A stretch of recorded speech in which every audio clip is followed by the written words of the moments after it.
So I want to talk about the Keychron M4 while it's a hot topic. And I've got some opinions on this mouse. I've used it for about a week after I received it. So I'm actually going to start with the cons of this mouse. And it's going to sound like I don't like it when I go through the cons, but I'm going to preface that by saying there are some pros to it as well, and we'll get onto those later. So I'm going to start with the build quality of this mouse. So I think this mouse is surprisingly good when you consider how much I paid for it. And I bought this mouse for about £49 and about £6 delivery. So £55 delivered to my door is really cheap for this mouse. And of course, at that price point, you'd expect there to be some concessions in certain areas.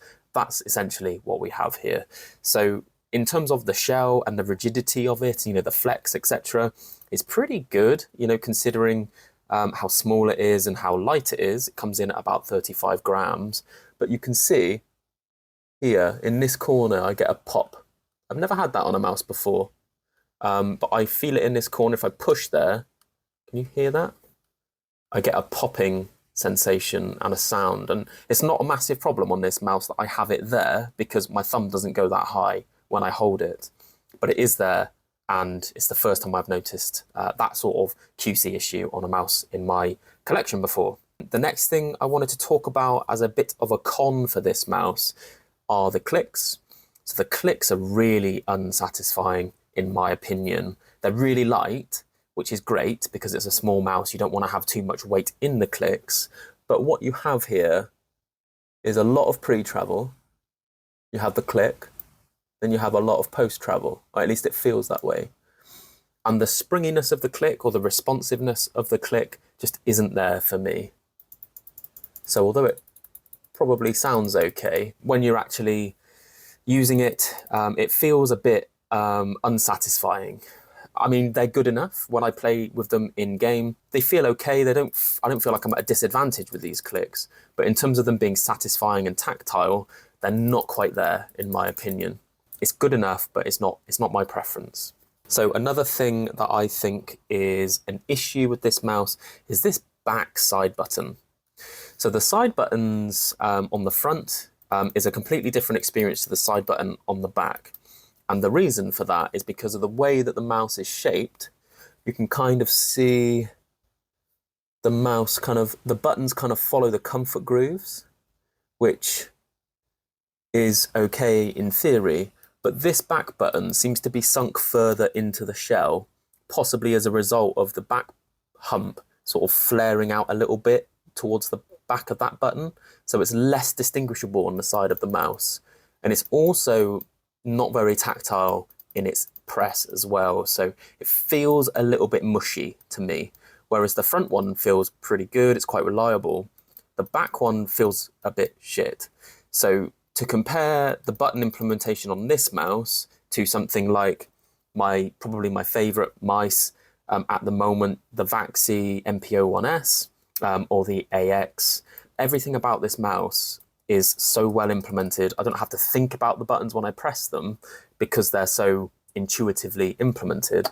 With this mouse, if I want to press this backside button, it takes me out of the immersive feeling I have in the game to actually make sure I make that press and to make sure that it works, So it is a distracting factor for this mouse that I don't necessarily have on my other mice. In terms of the scroll wheel's actually pretty good. I really like it. It's quite light, so it's not too defined in its steps, which is a preference thing again, I suppose. If you like really defined scroll wheels, you probably won't like this one, but it is good enough. There's no concession there. And then the final thing I don't like about this mouse, because it sounds like I don't like it, but I do. Overall, on balance, I really like this mouse.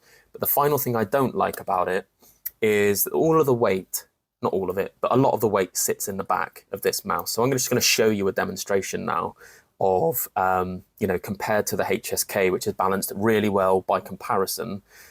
Just watch it slide across the screen here.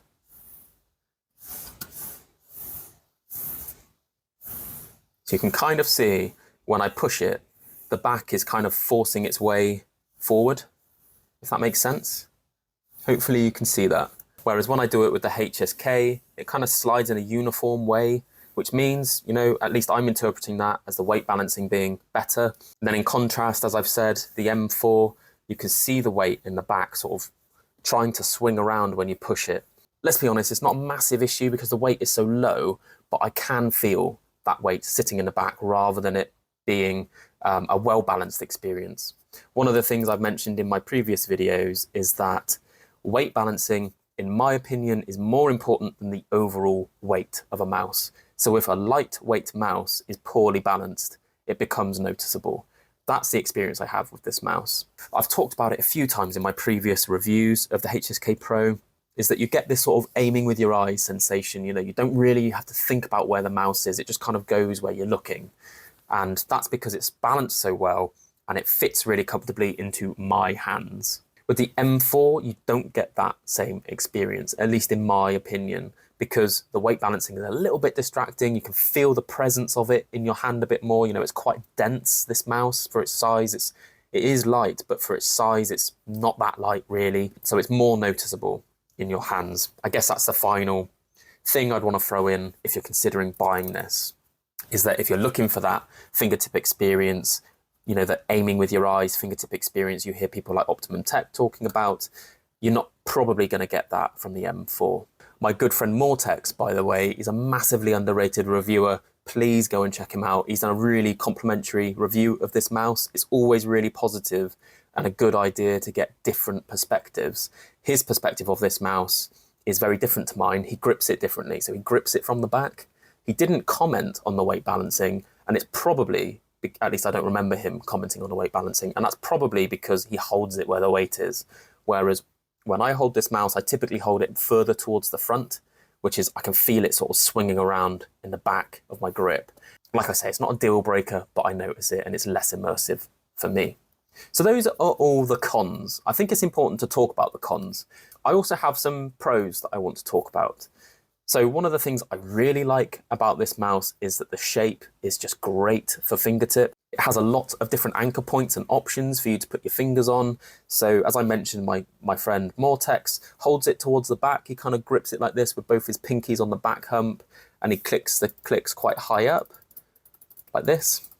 For me, I grip it right towards the front, and my fingers are like this on the front of the mouse. So you can kind of see, if I grip it like I normally would, you can kind of see all of my fingers are really close to each other, and that's a really nice experience for me in fingertip. I almost feel like this finger is on the front of the mouse, which for some reason it feels really nice on the M4. With the HSK as comparison, there's not too many different ways to hold this thing, which we'll come on to why I like this one shortly. So the Keychron M4 is a really good shape for that sort of versatility in terms of where you hold it and how you hold it. The next thing I really like about it is the price. So it came in for me, like I said at the start, about £55 delivered.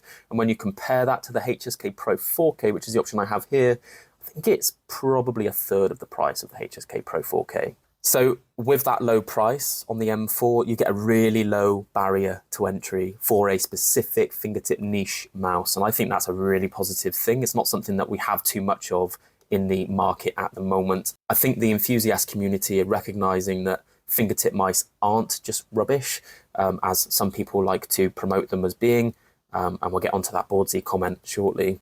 This is a really easy, low barrier to entry product that people can experiment with fingertip grip without breaking the bank. Continuing with the video, Boardzy in his recent review of the M4 suggested that the HSK Pro is just a rubbish mouse, and if you like it, then you have something wrong with you and you have a bad choice in mouse taste. Now, I'm not starting any drama with Boardzy. I think he's great as a creator and everyone's entitled to their own opinions, but that is exactly what that was. He was sharing his opinion on the mouse. I have heard similar opinions from other people about the HSK Pro 4K, saying that it doesn't work for them. One of Boardzy's comments in his video talking about the M4 was how this shape is just stupid.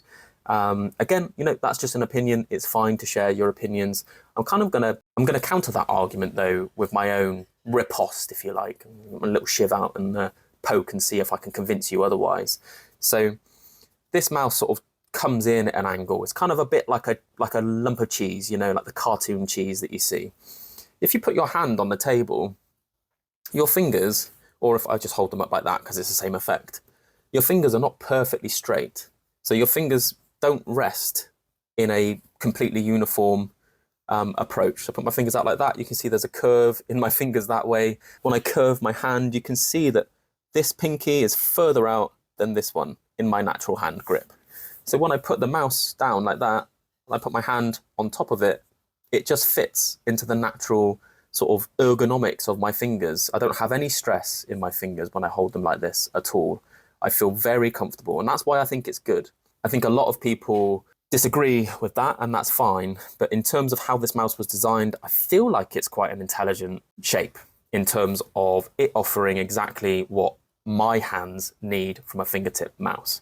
The biggest issue I have with it is that it's basically like a square, right? So it's almost as long as it is wide, at least that's how it feels. So you lack a little bit of stability with it in your hand. You know, it kind of skips around a bit. That's the biggest issue I have with this mouse. I don't think it's a bad mouse. I mained it for 4 months. I love this thing. And I do come back to it from time to time, and it's really, you know, fun in its own way. So in the interest of time, I've got 2 more points I want to talk about. I've kind of touched on it there. This one kind of skips around in your grip because it's so small. You know, it could do with being probably, I don't know, maybe a centimetre bigger to get a little bit more stability.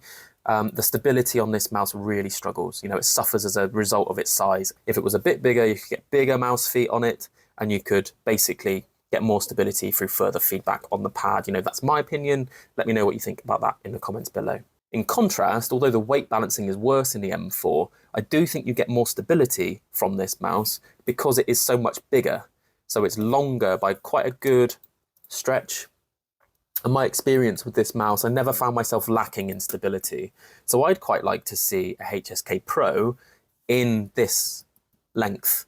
So that would be a really positive change, I think, for the HSK Pro family, because I really like this shape. So if you took price out of the equation, I think you'd struggle to convince me that the M4 was better than the HSK Pro. You know, the clicks are more satisfying. They're not very good, but they're more satisfying. The side buttons are better, you know, way better overall. The scroll wheel is way more defined, which is my preference.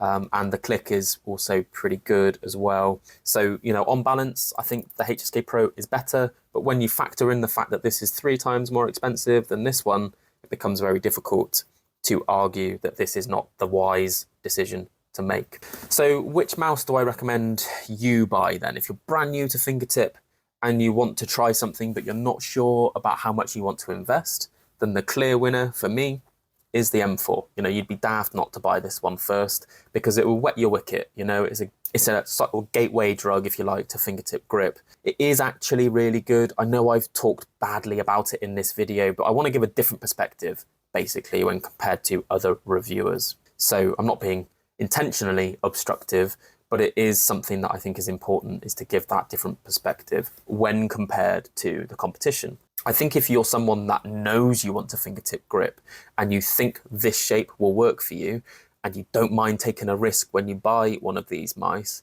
this mouse is, I think, undoubtedly better than this one. I think it could be way better if they made it a little bit longer to give it that added stability. So let me know what you think. Hopefully that wasn't too much waffle and you enjoyed this one. I wanted to get this video out while it was still relevant. Let me know if you like this style of video, and we'll catch you soon.